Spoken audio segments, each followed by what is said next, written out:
Jackie TV நேயர்களுக்கு வணக்கம். நான் உங்கள் ஜாக்கி சேகர். இது பிக் பாஸ் சீசன் 9 ஒரு ஸ்பெஷல் வீடியோ. ஒரு சில விஷயங்களை பகிர்ந்துக்கலாம் அப்படின்றது தான். இப்போ ப்ரொமோலாம் போடுறாங்கன்னா அதுக்கு கீழே வந்து உடனே ஒரு கமெண்ட் ஒன்று வரும்.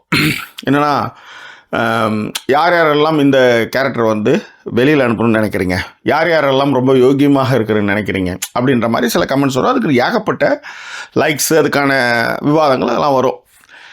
அப்படி ஒரு கமெண்ட் ஒன்று பார்த்தேன். அது வந்து பாரு தான் இந்த வீட்டில் உண்மையாக இருக்கிறார், மற்றவங்க எல்லாம் வந்து போலித்தனமாக நடித்து கொண்டிருக்கிறார்கள், அவங்க வந்தால் மட்டும்தான் அவங்க வந்து உண்மையாக இருக்கிறாங்க அப்படின்னு ஒரு கமெண்ட் பார்த்தேன். அதை வச்சு ஒரு விஷயத்தை அவங்க கூட பேசணும் அப்படின்னு நான் நினச்சேன். ஸோ அதுதான் பேச போகிறேன். இந்த வீடியோ பிடிச்சா லைக், கமெண்ட், ஷேர் பண்ண மறந்துடாதீங்க. விரிவான பார்வைக்கு ஸ்டார்ட் வித் திஸ்.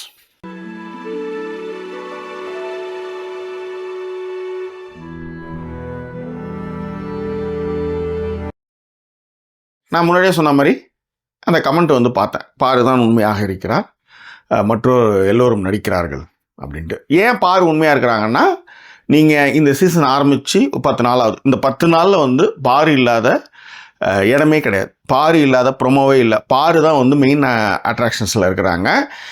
நிறைய இடங்களில் வந்து இது வந்து செய்கிறது வந்து தப்பாக போகும்னு தெரிஞ்ச இடத்துல கூட வந்து பாரு இருக்கிறாங்க. ஸோ இதற்கு காரணம் என்னவா இருக்கலாம் அப்படின்னும்பொழுது முதல்ல இந்த விஷயத்துக்கு வந்துடுறேன். பாரு தான் உண்மையாக இருக்கிறார்கள், மற்றவங்க யாரும் வந்து பொய்யா இருக்காங்க. எல்லாருமே வந்து நடிச்சிட்டு தான் இருக்காங்க. ஓகே, அது வந்து ஒரு பொதுத்தளம். நீங்கள் வீட்டில் மட்டும்தான், உங்கள் நெருக்கமானவர்களிடம் மட்டும்தான் நீங்கள் இயல்பாக இருக்கிற முடியும். நீங்கள் அப்படி இல்லாமல் நீங்கள் அலுவலகத்துக்கு போனாலும் பிடிக்காத மேனேஜராக இருந்தாலும் நீங்கள் என்ன பண்ணுவீங்க? Good morning சார்னுவீங்க. அவர் மீது 1000 விமர்சனம் இருந்தாலும் நீங்கள் உண்மையாக அப்படி சொல்ல முடியுமா? நான் கேட்குறேன். அலுவலகத்தில் உங்களுக்கு முரணான நிறைய பேர் இருப்பாங்க. உங்களால் அவங்ககிட்ட அப்படியே சொல்ல முடியுமா? நீ இப்படி இருக்கிற, அப்படி இருந்தால் தான் அது உண்மையாக இருக்கிறது. ஆனால் அப்படி இருந்தீங்கன்னா உங்களால் அந்த அலுவலகத்தில் வேலை செய்ய முடியாது, உங்களால் கண்டினியூ பண்ண முடியாது. அப்போ நீங்கள் அங்கே உண்மையாக இல்லைன்றது அர்த்தமாயிடுது. அப்புறம் உங்கள் வீட்டிலேயே கூட எடுத்துக்கோங்க. உங்கள் வீட்டிலேயே கூட உங்கள் சொந்தக்காரவங்களாம் வீட்டுக்கு வராங்கன்னு வச்சுக்கோங்களேன், அவங்க கூட உங்களுக்கு நிறைய முரண்கள் இருக்கும். உண்மையாக இருக்கிறேன்னு சொல்லிட்டு நீங்கள் பேசுனீங்கன்னா சொந்தக்காரன் அவனும் வீட்டுக்கு வரமாட்டான். ஒரு ஃபங்க்ஷனில் போய் நான் உண்மையாக இருக்கிறேன்னு சொன்னீங்கன்னா போயிடுவாங்க. ஸோ அதனால தான் அந்த வீட்டில் எல்லோருமே நடிக்கிறார்கள். பாரு ஆல்சோ பண்ணுறாங்க, ஆனால் கண்டென்ட்டில் அவங்க முன்னணியில் இருக்காங்க. இதுதான் அங்கே இருக்கிற விஷயம். அப்போ எல்லாருமே நடிக்கிறாங்கன்னா போலியா? எல்லாருமே நம்ம எப்படி வந்து அலுவலகத்தில் இருக்கும்போது எப்படி வந்து சில விஷயங்களில் கண்டும் காணாமல் போகிறோமோ, பொதுவெளியில் நம்ம சில விஷயங்கள் எப்படி கண்டும் காணாமல் போகிறோமோ, ஒரு திருவிழாவிலையோ ஆர்எல்ஸ் ஒரு விருந்தினர்கள் ஃபங்க்ஷன்லேயோ நாம் சில விஷயங்கள் வந்து கண்டும் காணாமல் போகிறோமோ, அப்படித்தான் அந்த வீட்டில் இருக்கிறவங்க இருக்கிறாங்க. அதில் பெஸ்ட்டை கொடுக்குறதுன்னு ஒன்று இருக்கும். அந்த பெஸ்ட்டை அவங்க எப்படி கொடுக்குறாங்கன்றது. அதனால நான் திரும்ப சொல்வது என்னன்றா, நாம் வந்து யோகியனாக கண்ணுக்கு கண் பல்லுக்கு பல்லுன்னு ஒரு இடத்துல இருக்கவே முடியாது. குறைந்தபட்ச நேர்மையாக இருக்கலாம். ஒரு விஷயத்தில் எல்லாரும் போட்டு ஒன்று அடிக்கும்போது நாம் அதான் உதவி செய்யட்டாலும் உபத்திரம் செய்யாமல் இருக்கலாம்னு சொல்லுவாங்களா, அந்த மாதிரி. அப்போ இது வந்து எப்படி அப்படின்னா, அதுதான் நான் சொல்கிறது. நீங்கள் எல்லா இடத்துலையுமே போய் அப்படியே வந்து நேர்மையான சீக்கிரமாக அறத்தின் பால் நின்றுடுன்னு சொல்லவே முடியாது.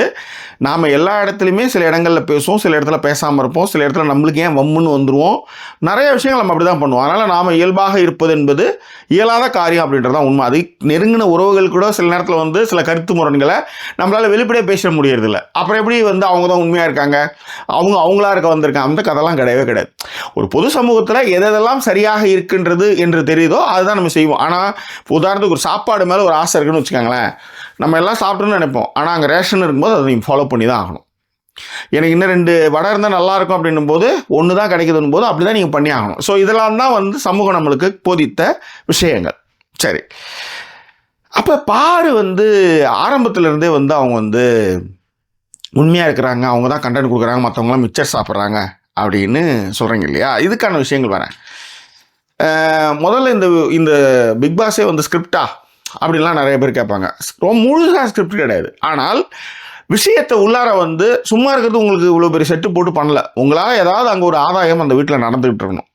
ஸோ இப்போ பாரு வந்து என்னென்னா, அவங்க வந்து ஒரு ஜேர்னலிஸ்ட். அவங்க வந்து நிறைய பேரை பேட்டி எடுத்திருக்காங்க, போயிருக்காங்க. கண்டென்ட்னா என்ன, எந்த கேள்வி ட்ரிகர் ஆகும், எந்தெந்த விஷயங்கள் பண்ணால் வந்து மக்கள் மத்தியில் வந்து பேசப்படும் அப்படின்றதும், எந்தெந்த விஷயங்கள்லாம் ஷார்ட்ஸாக மாறுன்றது முதற்கொண்டு அவங்களுக்கு தெரியும். ஸோ இந்த மாதிரி விஷயங்களை முதலாக எனக்கு தெரிஞ்சு அந்த வீட்டில் பேசுனது வந்து அனிதா சம்பத் தான் நினைக்கிறேன். ஐ திங்க் அவங்க தான் வந்து இன்னைக்கு இது இந்த சண்டைலாம் வந்து ப்ரொமோவில் வரும்ன்றதை வந்து வெளிப்படையாக பேசினாங்க. அதுதான் அங்கே இருக்கிற எல்லாருக்குமே. ஆனால் சில பேர் வந்து இதெல்லாம் ஒரு கண்டென்ட்டானாங்க. இப்போ உதாரணத்துக்குங்க, இப்போ பிஆர்னு ஒரு விஷயம் இருக்குது பிக் பாஸில். இந்த இவ்வளோ பணம் கொடுத்தா இவங்களை பற்றி புகழ்ந்து பேசுங்க அப்படின்னு உங்களுக்கு வந்து ஒரு வாய்ப்பு வருதுன்னு வச்சுக்கோங்களேன். உங்களுக்கு ஒரு வாய்ப்பு வருது, இந்த மாதிரி இப்படி ஒரு கண்டஸ்டன்ட் இருக்காங்க, அவங்க வந்து எது செஞ்சாலும் நீங்கள் வந்து உங்கள் ரிவ்யூவிலையும் சரி, சமூக வலைதளங்களும் சரி, அவரை பற்றி நிறைய எழுதுங்க. அதே நேரத்தில் இன்னொன்று செய்யுங்க, அவர் வந்து ஏதோ ஒன்று பண்ணுறாருன்னா அதை கண்டுக்காம கூட இருந்துருங்க அப்படின்ற மாதிரியான ரெக்வஸ்ட் வரும். பணம்லாம் கொடுக்குறோன்னு சொல்லியிருக்காங்க. நம்மளையும் ட்ரை பண்ணியிருந்தாங்க. நம்ம வந்து அதை நிராகரிச்சிருக்கோம். அதை நம்ம நிறைய வாட்டி சொல்லியிருக்கோம்.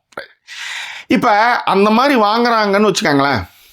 அப்போ அவங்க என்ன செய்வாங்க, அவங்கள பற்றி உயர்வாக பேசுவாங்க. அதனால தான் இந்த சமூக வலைத்தளத்தில் எதெல்லாம் வந்து முன்னணி நிலைப்படுத்தப்படுதோ, எதெல்லாம் வந்து ஒன்றும் இல்லை, அவங்க அந்த மாதிரி வாங்குறவங்க என்ன பண்ணுவாங்கன்னா, சமூக வலைதளங்களில் பாருங்கள் இவங்க எவ்வளோ அப்பாவே இருக்காங்க, ஆனால் பாருங்கள் இவங்க எல்லோரும் காலி பண்ணுறாங்க.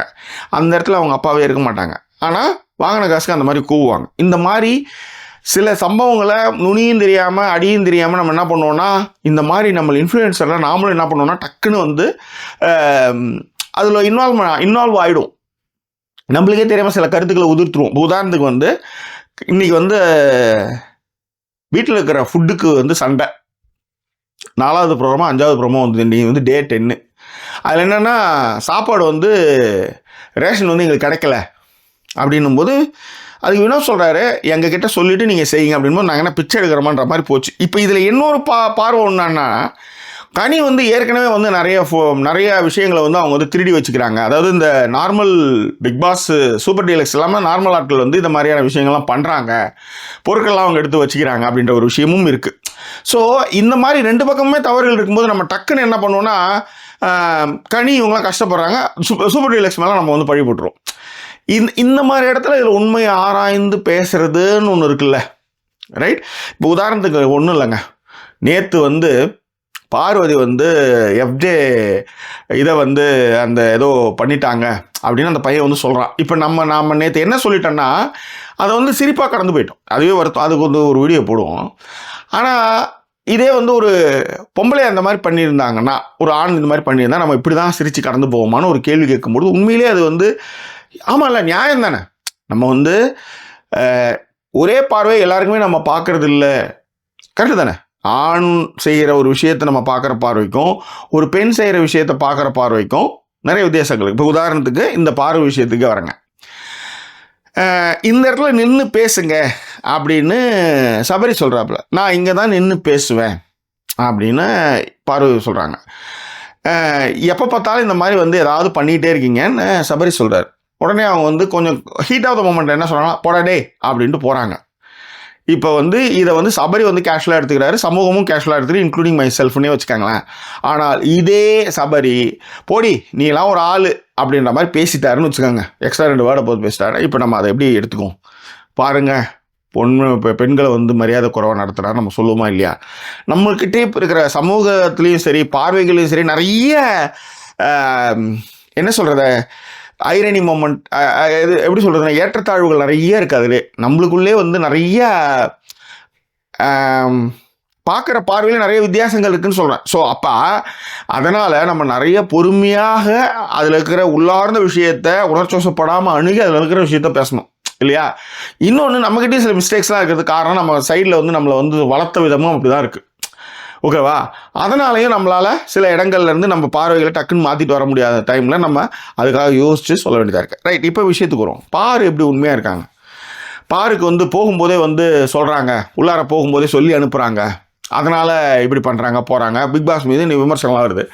உள்ளார போகும்போது அவங்க என்ன சொல்லுவாங்கன்னா, அங்கே கண்டென்ட் கொடுக்குறது தான் நீங்கள் வந்திருக்கீங்க, ஐஸ்கிரீம் சாப்பிட்டுட்டு இருக்கிறதுக்கு இல்லை. இப்போ ஒன்றும் இல்லை, போன வாட்டி வந்து விஜய் சேதுபதி ஒரு வாரம் முடிச்சுட்டு போகும்போது என்ன சொன்னார், தவறுகளை தட்டி கேளுங்க, எதையாவது ஒன்று பேசுங்க, ஒருத்தவங்க கேட்குறாங்கன்றதுக்காக எல்லாம் அமைதியாக இருக்காங்க. அவங்களும் அந்த இடத்துல பங்கு பெறுங்க. இதுக்கு தான் அந்த 20 பேரும் உள்ளார எடுத்துன்னு வந்திருக்காங்க. ஸோ அப்சரான்றவங்க இப்போ எங்கே இருக்காங்க? அந்த மாதிரி அங்கே ஏதாவது ஒரு விஷயத்த பங்கு பெறுங்கன்னு சொல்லி அனுப்புவாங்க. அப்போ நானாக இருக்கலாமா? அப்போ அதே மாதிரி நிறைய விஷயங்கள் அதில் அக்ரிமெண்ட்டில் இருக்கும். இப்போ இவ்வளோ விஷயங்களை நீங்கள் வந்து பண்ணீங்கன்னா இவ்வளோ அமௌண்ட்டு கொடுக்கும், உங்களுக்கான விஷயங்கள் நிறையா வந்ததுன்னா உங்களுக்கான பேமெண்ட் நிறையா வருன்னும் போது நான் அங்கே போய் நான் பண்ண போகிறேன். ஒரு பாட்டு பாடுறதுக்கு ஒரு கச்சேரி புக் பண்ணுறாங்க, 3 பாட்டு பாடினா எக்ஸ்ட்ரா அமௌண்ட்டுன்னு நீ செய்ய மாட்டியா? நீ பாட மாட்டியா? அந்த மாதிரி. அப்போ இந்த மாதிரி வந்து பிஆர்ஸ் வந்து நம்மக்கிட்ட வந்து ஒருத்தவங்களை பற்றி புகழ்ந்து பேசுங்கன்னு சொல்லும்போது நம்ம என்ன சொல்கிறோம்? எனக்கு வேணாங்க அப்படின்னு சொல்கிறோம்ல. நிறைய பேர் இப்படி வேணான்னு சொல்ல மாட்டாங்கல்ல. அந்த மாதிரி தான் இங்கேயும். ஸோ உள்ளார போய் என் பேர் கேட்டாலும் எனக்கு பிரச்சனை இல்லை, நான் ஒரு கண்டென்ட் கொடுப்பேன். இந்த விஷயம் வந்து ஒரு ரியாலிட்டி ஷோ, இதில் வந்து நான் எப்படி இருக்கணும் அப்படி பண்ணுவேன். அதே மாதிரி நான் வந்து ஒரு பிரச்சனையை உண்டு பண்ணுறதுக்கு தான் நான் போகிறேன்னே வச்சுக்காங்களேன், அப்படின்ற மனநிலையும் பாரு வந்திருக்கலாம். எதுவாக இருந்தாலும் என்னவாக இருந்தாலும் அது வந்து ஒரு கட்டத்தில் வந்து, ஏன்னா டெய்லி நான் தான் சொன்ன வரேன், ஒரு வாரமாக 10 நாளாக பாரு இல்லாத ஒரு ப்ரோமோவும் இல்லை. அந்த மாதிரி வந்துட்டு இருக்கும்போது அவங்களுக்கும் நல்லா தெரியும். அதே நேரத்தில் இதில் இன்னொன்று, பார்வதி இந்த தன்னுடைய இவ்வளோ நாள் சம்பாதிச்ச பெயரை கூட அதை முதலீடாக வைக்கிறாங்க. பேர் என்ன பேர்? நான் டெய்லி வரேன், எனக்கு கரெக்டான பேமெண்ட் வருது. அது மட்டும் கிடையாது, எல்லா இடத்துலையும் நீங்கள் வந்து அப்படி பேசவும் முடியாது. சில இடங்களில் உங்களால் வந்து நீங்கள் இயல்பாக அந்த மாதிரியே ஓரளவுக்கு இருந்தால் மட்டும்தான் உங்களால் அந்த சண்டை பிடிக்க முடியும், பேச முடியும், எல்லாம் பண்ண முடியும். இப்போ விக்கல் விக்ரம் அந்த மாதிரி சண்டை போட சொல்லுங்க, போட முடியாது.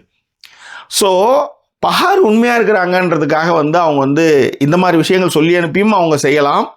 அதே நேரத்தில் தன்னுடைய பெயரையும் அவங்க வந்து இதற்காக வந்து வைக்கலாம், வச்சு அதுக்கப்புறம் அந்த மாதிரி விஷயங்களை பண்ணலாம். அது என்ன, நான் முன்னாடியே அதுக்கான டீட்டெயில் நான் சொல்லிட்டேன். இப்போ பொது சமூகத்தில் இருக்கும் பொழுது அவங்களாவா இருக்கணும், அதுதான் வந்து சரி அப்படின்னு நீங்கள் சொன்னீங்கன்னா, ஆனால் உங்கள் வீட்டில் எப்படி இருக்கலாம், வெளியில் வந்து அப்படி இருக்க முடியாதுன்றதை முன்னாடியே சொன்னேன். உதாரணத்துக்கு ஒரு சைக்கோ இருக்கான், அவனை கொலை பண்ணுறான், அதுதான் அவனுக்கு பிடிச்சிருக்குது, அவனாக இருக்கிறான், அதுதான் ரொம்ப சரி நீங்கள் சொல்லுவீங்களா? அப்புறம் எதுக்கு வந்து போல்ட்டு அப்படிலாம் இருந்துன்னு வச்சுக்கோ, யோசிச்சு பாருங்கள், ஜனநாயக மாட்டமே இருக்காது. சமூகம், ஒழுங்கு, கட்டமைப்பு, ரூல்ஸு, ஃபாலோ அப்பு, இதெல்லாம் எதுக்கு? இதெல்லாம் தான் எல்லாருக்கும் எல்லாம் ஒரே மாதிரியான ரூல் அப்டேட்னு போகிறதுனால தான் இந்த சமூகம் இவ்வளோ தூரம் வந்திருக்கு. அவங்களா தான் இருக்கணும், அவங்களா இருக்கிறது எனக்கு பிடிக்கும், அதெல்லாம் வீட்டில் இருக்கலாம் தாராளமாக. ஆனால் பொதுவெளிக்கு வரும்பொழுது என்னென்னா, நீங்கள் சில ரூல்ஸை நீங்கள் கடைபிடிச்சே ஆகணும், ரைட்டா? ஸோ அப்படி இல்லைன்னா என்ன ஆகணும்னா, நான் ஏற்கனவே சொன்ன மாதிரி கெட்ட பேர் தான் எடுத்தாகணும், ரைட்டா? ஸோ அவங்களா இருக்க வாய்ப்பே கிடையாது, யாராலையும் இருக்க முடியாது. ஓகே, அந்த வீட்டில் இருக்கிற 20 பேருமே சேர்த்து தான் சொல்கிறேன், இன்க்ளூடிங் பாரு வந்து கொஞ்சம் அதிகமாக போய் கண்டென்ட்டுக்காகவும், நம்ம வந்திருக்கிற நோக்கம் என்ன, இங்கே ஒரு விஷயத்தை பண்ணணுன்றது அவங்க பண்ணிகிட்டு இருக்காங்க, அவ்வளோதான். அதில் சரி தவறுகள் தெரிந்தே தான் அவங்க பண்ணிகிட்டு இருக்காங்கன்றதான் மேட்ரு. ஸோ இதுதான் இதில் இருக்கிற ஒரு விஷயம். ஸோ அதனால் உலகத்தில் யாருமே அவங்களா பொது வெளியில் இருக்க முடியாது. வீட்டில் இருக்கலாம், ரூமில் இருக்கலாம், ஆனால் பொது வெளியில் இருக்க வாய்ப்பே கிடையாது அப்படின்றது தான் இங்கே மேட்ரு. ஸோ அதனால் அந்த கமெண்ட்டை பார்த்ததுமே ஒரு வீடியோ பண்ணி பேசுவோம் அப்படின்றது தான் அவங்க கூட நான் இன்ட்ராக்ட் பண்ண நினச்சேன். அதை தான் இந்த வீடியோவில் பேசியிருக்கேன். இது குறித்தான கருத்துக்கள் எதுவாக இருந்தாலும் அதை பின்னூட்டங்களை தெரியப்படுத்துங்க. வீடியோ நிறைவுக்கு முன்னாடி ஒரே ஒரு விஷயம் தான் சொல்கிறேன். சம்திங் இஸ் பெட்டர் தென் நத்திங்கும் போது ஒன்றுமே செய்யாமல் இருக்கிறத விட பாரு மாதிரி ஒரு விஷயத்தை நம்ம பாராட்டலாம். ஏதாவது ஒரு விஷயத்தை பேசுகிறாங்க, ஒரு இன்ட்ராக்ட் பண்ணுறாங்க, சரி தவறுன்றதுக்கு அங்கே வேறு. ஆனால் சும்மா இருத்தலை விட ஏதாவது ஒன்று செய்வது சிறந்தது அப்படின்றது தான் இங்கே நான் சொல்லக்கூடிய ஒரு விஷயம். ஸோ அதில் இருக்கிற கான்சிக்வன்சஸை வந்து அவங்க அணுகிறாங்க, அவங்க ஃபேஸ் பண்ணுறாங்க பார்வதி, அதெல்லாம் வேறு விஷயம். அதில் இருக்கிற சரி தவறு, தனக்கு மட்டுமே நியாயங்கள், இவங்க வந்து கெமி வந்து ஜெயிக்கவே கூடாதுன்னு நினைக்கலாம், ஆனால் இவங்களும் வந்து எல்லாரும் சேர்ந்து ஜெயிக்கக்கூடாதுன்னு நினச்சா அது தப்பாயிடும். அந்த மாதிரி நிறைய விஷயங்கள் இதில் இருக்குதுன்னு வச்சுக்கோங்களேன். ஸோ அதெல்லாம் வந்து அவங்களுக்கு சார்ந்த விஷயம், அவங்களுக்கு அதெல்லாம் தெரிஞ்சு தான் செஞ்சுட்ருக்காங்க. ஆனால் அது அவங்களா இருக்கிறது வந்து பொது சமூகத்தில் ஏற்றுக்கொள்ளப்படாது, அது தெரிஞ்சே செய்கிறாங்க. That's all, right? ஸோ அதுக்கான உதாரணங்களாக நான் சொன்னேன். வேறு என்ன, மீண்டும் பேர் ஒரு எபிசோட் உங்களை நான் சந்திக்கிறேன். அது ஒரு நன்றி கூறுவது உங்கள் ஜாக்கி சேகர். நன்றி, வணக்கம். ரைட், பாய்.